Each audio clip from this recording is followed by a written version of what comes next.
James Cameron తీసిన 'Avatar 1', 'Avatar 2' ఆ 2 కూడా ఎంత పెద్ద సెన్సేషన్ క్రియేట్ చేసేదో తెలిసిందే. ఈరోజు 'అవతార్ 3' అయితే రిలీజ్ అయింది. 'Fire and dash'. ఇప్పుడు ఈ సినిమా ఎలా ఉందో లేట్ చేయకుండా ఈ రివ్యూలో అయితే చూసేద్దాం. దానికన్నా ముందు ఎవరైనా ఫస్ట్ టైం మన ఛానల్ చూసినట్టయితే వెంటనే అయితే సబ్స్క్రైబ్ చేసుకోండి. 'అవతార్' ఫస్ట్ పార్ట్‌లో అయితే మనకు అడవులకు సంబంధించి చూపించాడు. సెకండ్ పార్ట్‌లో అయితే వాటర్‌కి సంబంధించి చూపించాడు. ఇప్పుడు థర్డ్ పార్ట్‌లో అయితే 'ఫైర్ అండ్ డాష్' అని చెప్పేసి ఒక సెపరేట్ ఒక తెగని, ఒక జాతిని అయితే ఇంట్రడ్యూస్ చేశారు. వీళ్ళైతే చాలా క్రూరంగా బిహేవ్ చేస్తుంటారు.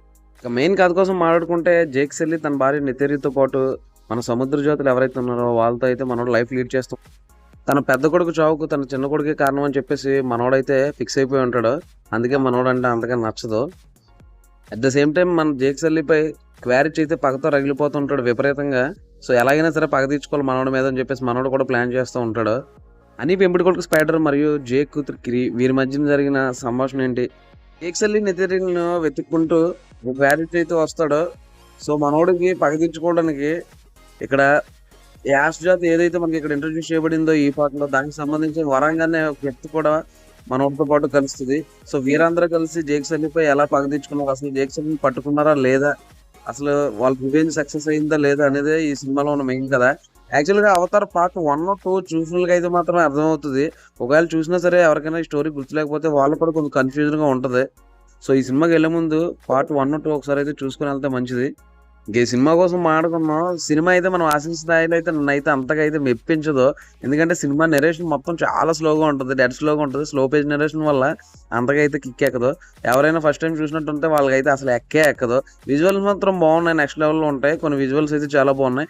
బట్ పార్ట్ 1 ఇచ్చినంత కిక్ పార్ట్ 2 ఇవ్వలేదు. పార్ట్ 2 ఇచ్చిన దాంట్లో సగం కూడా పార్ట్ 3 అసలు కిక్ ఇవ్వలేదు. మనం ఎక్స్పెక్ట్ చేసిన దానికి ఇక్కడ జరిగేదానికి అసలు సంబంధమే ఉండదు. ఆ స్లో నెరేషన్ దాంతోపాటు రన్ టైం 3 గంటల 15 నిమిషాలు ఉంది. దానివల్ల ఇంకా సిరాగా దొబ్బుతుంది మనకైతే. అసలు ఇది జేమ్స్ కెమెరాన్ సినిమా లేకపోతే ఇంకా దేనికన్నా వచ్చాం, అసలు ఏం జరుగుతుందో స్వామి అన్న గందరగోళం అయితే వస్తుంది.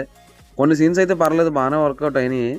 బట్ సెకండ్ పార్ట్లోనే ఇంకా ఎక్కువ బాగా సీన్లు అయితే బాగా కనెక్ట్ అవుతాయి మనకి. ఆ రేంజ్ ఉందా సెకండ్ పార్ట్ అయితే. బట్ ఈ థర్డ్ పార్ట్ వచ్చేసరికి నాకైతే అంతగా నచ్చలేదు. సరైన ఒక పక్క ఎమోషన్ కూడా ఎక్కడ వర్కౌట్ అవ్వలేదు. అట్ ద సేమ్ టైం ఫైట్లు కూడా బాగలేదు. విజువల్స్ కూడా అక్కడక్కడ పర్లేదు, బాగానే అనిపించినాయి. కానీ ఇక్కడ జేమ్స్ కెమెరాన్ తీసే సినిమా రేంజ్ అయితే లేదు ఇది 'అవతార్'. మేబీ మరి తొందరగా వచ్చేయడం వల్ల ఏంటో మరి నాకు అర్థం కాలేదు. కానీ మనల్ని మెప్పించే స్థాయిలో అయితే ఉండదు. ఏదో ఎక్స్పెక్ట్ చేసి వెళ్ళిపోతాం. బట్ సినిమా చూసిన తర్వాత అయితే చాలా డిసప్పాయింట్ అవుతాం. మెప్పించినంత అయితే ఏం లేదు.